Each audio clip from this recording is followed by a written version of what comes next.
ઓમ નમો નારાયણ. મારા વહાલા ભક્તો, ચેનલમાં આપ સૌનું હાર્દિક સ્વાગત છે. મિત્રો, શ્રીમદ ભાગવત પુરાણના છઠ્ઠા સ્કંદમાં વર્ણવેલું નારાયણ કવચ એ સાક્ષાત ભગવાન વિષ્ણુનું સુરક્ષા ચક્ર છે. જે મનુષ્ય આ કવચનો પાઠ કરે છે અથવા તો શ્રવણ કરે છે, તેની આસપાસ ભગવાન નારાયણ પોતે રક્ષણનું કવચ બનાવી દે છે. આજના આ પરમ પવિત્ર પાઠને શરૂ કરતા પહેલા, જો તમે અમારી ચેનલ ઉપર નવા હો તો હમણાં જ ચેનલને સબસ્ક્રાઈબ કરો અને બેલ આઇકન દબાવો, જેથી આવા જ આધ્યાત્મિક અને કલ્યાણકારી વિડીયોની માહિતી આપને મળતી રહે. તો ચાલો આ દિવ્ય યાત્રામાં જોડાઈએ અને પુણ્યના સહભાગી પણ આપણે બનીએ. મિત્રો, પાઠ શરૂ કરતા પહેલા આપણે સૌ સાથે મળીને શ્રી હરિના ચરણોમાં એક પ્રાર્થના કરીએ. હે લક્ષ્મીપતિ, હે જનાર્દન, આજે અમે આપના આ પરમ શક્તિશાળી નારાયણ કવચનો પાઠ કરી રહ્યા છીએ. હે પ્રભુ, અમારા જીવનના તમામ સંકટો, રોગ, ભય અને નકારાત્મકતાને દૂર કરજો. અમને આત્મબળ અને સુખ શાંતિ અર્પજો. હે વિશ્વના સર્જનહાર, આજે માત્ર અમારા માટે જ નહીં પરંતુ સમગ્ર વિશ્વના કલ્યાણ માટે અમે આપને વિનંતી કરીએ છીએ. આ સૃષ્ટિ પરથી દુઃખ અને ક્લેશ દૂર થાય, દરેક જીવને શાંતિ મળે અને પૃથ્વી પર સુખ સમૃદ્ધિનો વાસ થાય એવી કૃપા કરજો.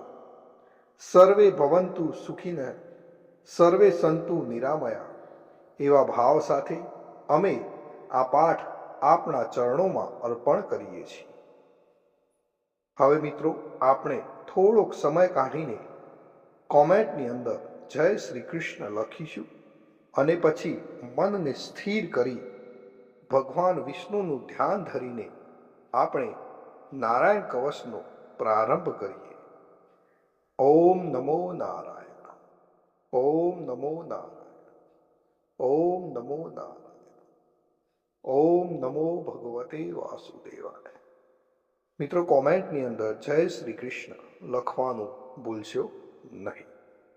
શ્રી નારાયણ કવચ શ્રીમદ ભાગવતના છઠ્ઠા સ્કંદના 8મા અધ્યાયમાં શ્રી નારાયણ કવચ ત્વષ્ટા ઋષિના પુત્ર વિશ્વરૂપ ઇન્દ્રને કહે છે. વિશ્વરૂપ કહે છે, જ્યારે ભયનો સમય પાસે આવ્યો હોય ત્યારે મનુષ્ય હાથ પગ ધોઈ આચમન કરી ઉત્તર દિશા તરફ મુખ રાખી નારાયણ કવચનો પાઠ કરો. જ્યારે ભય આવે ત્યારે શ્રી નારાયણ રૂપ નામનું બખ્તર ધારણ કરો. ગરુડની પીઠ પર ચરણ કમર ધારણ કરનારા, 8 સિદ્ધિઓવાળા, 8 બાહુઓવાળા અને તે 8 બાહુઓ વિશે શંખ, ચક્ર, ઢાલ, ગદા, બાણ, ધનુષ તથા પાસને ધારણ કરનારા શ્રી હરિ મારી સર્વ પ્રકારે રક્ષા કરો. જળમાં મત્સ્ય અવતારધારી ભગવાન જલતંતુઓથી તથા વરુણના પાસથી મારી રક્ષા કરો. માયાથી બટુક બનેલા વામનજી સ્થળમાં મારી રક્ષા કરો. શ્રી વિશ્વરૂપ ત્રિવિક્રમ ભગવાન આકાશમાં મારી રક્ષા કરો. અને જેના અટ્ટહાસ્યથી દિશાઓ ગાજી ઉઠી હતી અને ગર્ભિણીઓના ગર્ભ પડી ગયા હતા તેવા નૃસિંહ ભગવાન દુર્ગ, વન અને યુદ્ધ ભૂમિમાં મારી રક્ષા કરો. પોતાની દાઢથી પાતાળમાંથી પૃથ્વીનો ઉદ્ધાર કરનાર ભગવાન યજ્ઞ મૂર્તિ વરાહ માર્ગમાં મારી રક્ષા કરો. પરશુરામ ભગવાન પર્વતોના શિખરોમાં મારી રક્ષા કરો. અને ભરતના મોટા ભાઈ રામ તથા લક્ષ્મણ પ્રવાસમાં અમારી રક્ષા કરો. ઉગ્ર ધર્મ અને પ્રમાદથી નારાયણ ભગવાન મારી રક્ષા કરો. નિંદાથી નર ભગવાન ને યોગ ભ્રષ્ટ થતા યોગેશ્વર દત્તાત્રેય ભગવાન અમારી રક્ષા કરો.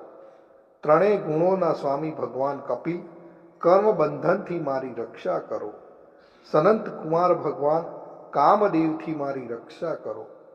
હયગ્રીહ ભગવાન, રસ્તામાંથી જતા અને દેવોને પ્રણામ ન કરવા રૂપી અપરાધમાંથી મારી રક્ષા કરો. હે દેવર્ષિ શ્રેષ્ઠ મુનિ નારદ ભગવાન, ભગવાનની પૂજામાં જે કોઈ વિઘ્ન નડે તેનાથી મારી રક્ષા કરો. અને કૂર્મ અવતાર શ્રી હરિ, સર્વ પ્રકારના નરકમાંથી મારી રક્ષા કરો. અયોગ્ય ખોરાકથી ભગવાન ધન્વંતરી મારી રક્ષા કરો. જીતેન્દ્રિય ભગવાન ઋષભદેવ કામ ક્રોધ આદિના ભયમાંથી મારી રક્ષા કરો. યજ્ઞવતારી ભગવાન લોક અપવાદથી મારી રક્ષા કરો. બલભદ્ર ભગવાન મનુષ્ય તરફથી થનારા ઉપદ્રવોમાંથી મારી રક્ષા કરો. અને ક્રોધાવેશ સર્પગણોથી શેષ ભગવાન મારી રક્ષા કરો. ભગવાન વેદવ્યાસ અજ્ઞાનથી મારી રક્ષા કરો.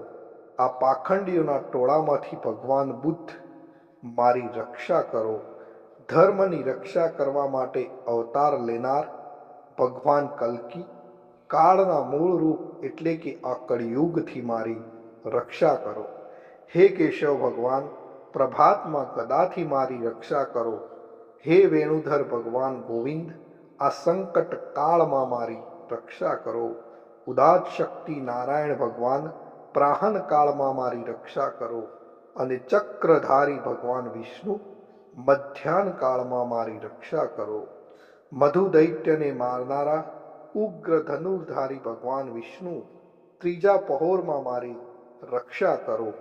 બ્રહ્મા, વિષ્ણુ અને રુદ્ર એ ત્રણ મૂર્તિવાળા ભગવાન માધવ, સાય કાળમાં મારી રક્ષા કરો. ઇન્દ્રિયોના સ્વામી ઋષિકેશ ભગવાન, પ્રદોષ કાળમાં મારી રક્ષા કરો.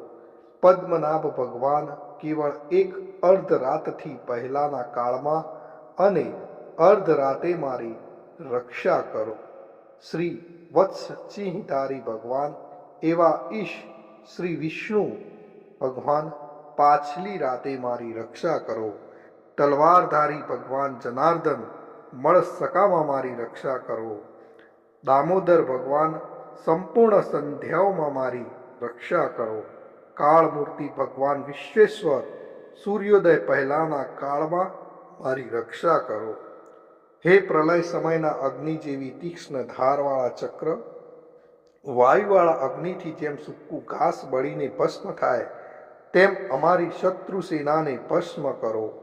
હે વ્રજના જેવા તીક્ષ્ણ સ્પર્શવાળા તણખાઓથી ભરેલી ગદા, તમે ભગવાનને પ્રિય છો. તમે કુષ્માંડ, યક્ષ, રાક્ષસ, ભૂત તથા ગ્રહોનો ભૂક્કો કરી નાખો તથા મારા શત્રુઓના ચૂરે ચૂરા કરી નાખો. હે પંચજન્ય શંખરાજ, શ્રી કૃષ્ણ ભગવાન તમને ફૂંકીને ભયંકર શબ્દ કરે છે અને તેનાથી શત્રુઓના હૃદય કંપે છે. હે પંચજન્ય શંખરાજ, તમે રાક્ષસો, પ્રમથો, પ્રેતગણ, માતૃકાગણ, પિશાચ, બ્રહ્મ રાક્ષસ તથા બીજા ઘોર દ્રષ્ટિવાળાઓને નસાડી મૂકો. હે તીક્ષ્ણ ધારવાળી તલવાર, તમે ભગવાનના હસ્ત દ્વારા પ્રેરાઈને મારા શત્રુઓના સૈન્યને કાપી નાખો. હે સેંકડો ચંદ્ર જેવા મંડળ સમાન ઢાલ, તમે શત્રુઓની આંખોને ઢાંકી દો અને પાપી નજરવાળાઓની પાપ દ્રષ્ટિને હરી લો. અમને ગ્રહોથી, કેતુઓથી, મનુષ્યોથી, સર્પોથી, આ દાઢવાળા પ્રાણીઓથી તથા પાપોથી જે ભય થાય છે તે સૌ તથા જેઓ અમારા સુખમાં વિઘ્ન કરનાર છે તે સર્વે ભયો ભગવાનના નામરૂપ અસ્ત્રના કીર્તનથી જ તુરત જ નાશ પામો. વૈદિક સ્ત્રોતોથી સ્તુતિ કરાયેલ વેદમય તથા સમર્થ ગરુડ ભગવાન, સર્વ સંકટોમાં મારી રક્ષા કરો. તથા વિશ્વસેન ભગવાન પણ પોતાના નામો લેવા વડે સર્વ સંકટોમાંથી મારી રક્ષા કરો. શ્રી હરિના નામ, રૂપ, વાહન અને આયુધો સર્વ દુઃખોમાંથી અમારી રક્ષા કરો. ભગવાનના મુખ્ય પાર્ષદો અમારી બુદ્ધિ, ઇન્દ્રિય, મન તથા પ્રાણની રક્ષા કરો. આ સાકાર નિરાકાર જે કંઈ જગત છે સર્વ ભગવાનનું જ સ્વરૂપ છે.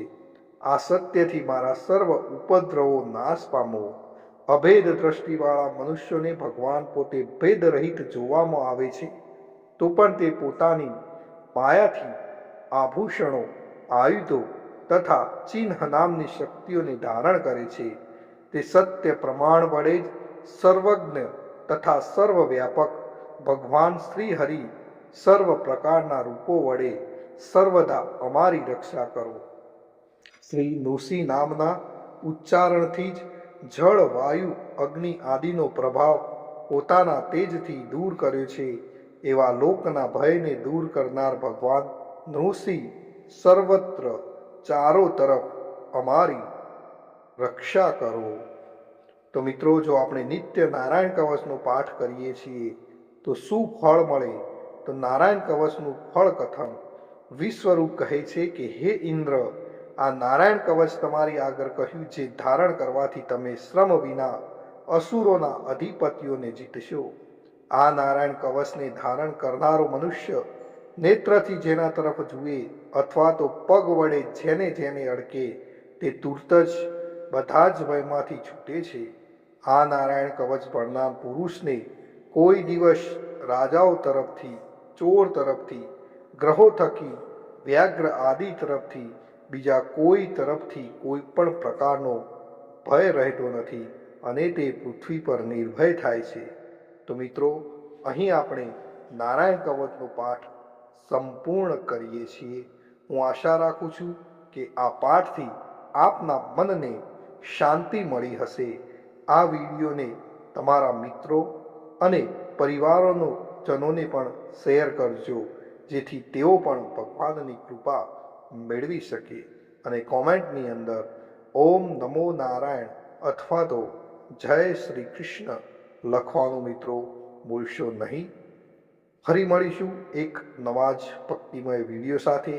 ત્યાં સુધી આપ સર્વેને મારા જય શ્રી કૃષ્ણ, જય શ્રી કૃષ્ણ, જય શ્રી કૃષ્ણ, જય શ્રી કૃષ્ણ.